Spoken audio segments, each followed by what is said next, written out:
आज हम पढ़ेंगे हैबिटेट लॉस यानी प्राकृतिक आवासों के विनाश के बारे में। ये यूपीएससीजीएस 3 एनवायरनमेंट और बायोडायवर्सिटी का बहुत महत्वपूर्ण टॉपिक है।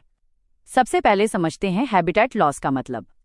हैबिटेट लॉस का अर्थ है पौधों और जानवरों के प्राकृतिक रहने वाले क्षेत्रों का नष्ट होना या खराब हो जाना। इसके कारण जीवों को भोजन, आश्रय और प्रजनन के लिए सुरक्षित स्थान नहीं मिल पाता। अब जानते हैं इसके प्रमुख कारण। सबसे बड़ा कारण है डिफॉरेस्टेशन यानी वनों की कटाई। खेती, माइनिंग, सड़कें और इंडस्ट्रीज के लिए जंगल काटे जाते हैं। दूसरा कारण है अर्बनाइजेशन। शहरों का तेजी से विस्तार प्राकृतिक इकोसिस्टम को नष्ट करता है।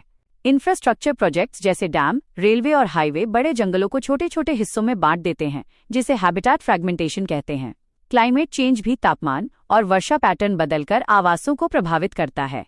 इसके अलावा प्रदूषण और ओवर एक्सप्लॉयटेशन यानी अत्यधिक शिकार, मछली पकड़ना और लकड़ी कटाई भी बड़े कारण हैं।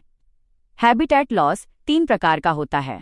पहला, हैबिटेट डिस्ट्रक्शन यानी पूरे इकोसिस्टम का समाप्त हो जाना। दूसरा, हैबिटेट फ्रैगमेंटेशन यानी बड़े आवासों का छोटे अलग अलग हिस्सों में बंटना। तीसरा, हैबिटेट डिग्रेडेशन यानी प्रदूषण या मानव गतिविधियों से आवास की गुणवत्ता खराब होना। अब इसके प्रभाव समझते हैं। सबसे बड़ा प्रभाव है स्पीशीज एक्सटिंक्शन यानी प्रजातियों का विलुप्त होना। ह्यूमन वाइल्ड लाइफ कॉन्फ्लिक्ट बढ़ता है क्योंकि जानवर गांवों और खेतों में आने लगते हैं। फूड चेन और इकोलॉजिकल बैलेंस भी बिगड़ जाता है। छोटी और अलग थलग आबादी के कारण जेनेटिक डाइवर्सिटी कम हो जाती है। भारत में वेस्टर्न घाट, हिमालयन फॉरेस्ट, मैंग्रोव्स, वेटलैंड्स और ग्रासलैंड्स सबसे अधिक खतरे में हैं। Tiger, elephant, snow leopard, great Indian bustard और रेड पांडा जैसी प्रजातियां प्रभावित हो रही हैं। सरकार ने कई पहलें शुरू की हैं।